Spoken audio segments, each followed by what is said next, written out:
While all that is going on, the successor companies to the PHCN have given the assurance that the handover will not lead to a huge increase in electricity charges. Officials of the companies who spoke at the formal handover of the licenses in Abuja promised that Nigerians would enjoy the benefits of the privatization process in the next 2 years. It has been described and recognized as perhaps one of the most ambitious reform programs ever embarked upon by the government. The handover of licenses to winners of the bids for the power holding company of Nigeria have received applause and criticisms over its effect on Nigerians.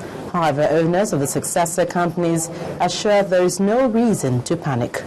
I don't think necessarily it will get expensive, but in any way, anything good is normally expensive. Anything good, they will be assured of reliable power supply, no fluctuations. The investors sought to drive home the points that the assets would now be better managed to make up for the failures by the government over the years. The way that we do it and the way that we demonstrate performance and profitability with transparent, reliable accounting and financial statements, I think is an essential part. Basically, all the workers are going to be trained by, the various investors and companies coming from abroad that have experience in handling the power sector and the power plants. Some of the new owners equally re-echoed the assurance made by the presidency that the balanced regulatory framework to guarantee the success of this achievement would not be tampered with.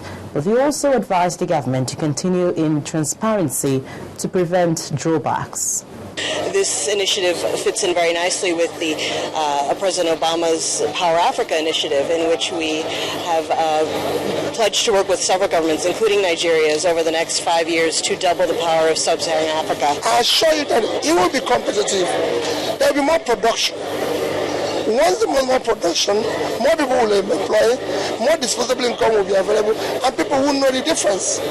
As the presidency moves to implement more optimistic goals for the power sector, it is hoped that the country would fully embrace a world-class privatization program that would finally assuage the suffering of all Nigerians.